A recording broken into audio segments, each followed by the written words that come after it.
শুরু হলো হজের ফিরতি ফ্লাইট। শনিবার সকাল 11:15টায় প্রথম ফ্লাইটে শাহজালাল বিমানবন্দরে এসে পৌঁছান 419 হাজি। জানান ব্যবস্থাপনা নিয়ে সন্তুষ্টির কথা।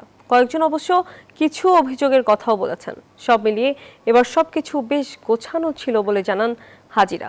প্রথম দিনে 11টি ফ্লাইটে প্রায় 5,500 হাজি দেশে ফেরার কথা রয়েছে। পবিত্র হজ পালন শেষে প্রশান্তি নিয়ে সৌদি আরব থেকে দেশে ফিরতে শুরু করেছেন হাজিরা। হযরত শাহজালাল আন্তর্জাতিক বিমানবন্দরে প্রথম ফ্লাইটে এলেন 419 জন। হাজিরা জানান, পদ্মা সেতু, মেট্রো রেল এবং এলিভেটেড এক্সপ্রেসওয়ে নির্মাণের গর্বিত অংশীদার বসুন্ধরা সিমেন্ট। এবারের ব্যবস্থাপনা ছিল বেশ গোছানো। ভোগান্তি ছাড়াই দেশে ফিরতে পেরেছেন তারা।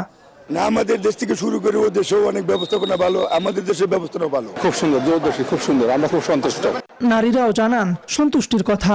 বলেন, এবারের ব্যবস্থাপনা ছিল পরিপাটি।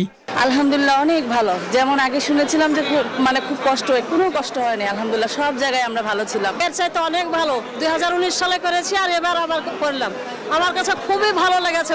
কয়েকজন অবশ্য কিছু অভিযোগের কথাও জানান। ট্রাভেল এজেন্সিগুলো করে কি, তারা বলে নিয়ে যায় একরকম, ওইখানে গিয়ে সেটা করে না। টাকার পরিমাণ যেটা আছে সবাই তো বোঝেন অবস্থাটা কি, একটু কম, এর থেকে আরেকটু কমাই দিলে খুব ভালো হতো। এবার বাংলাদেশ থেকে হজ করতে যান ৭৬,০০০-এর বেশি হাজি।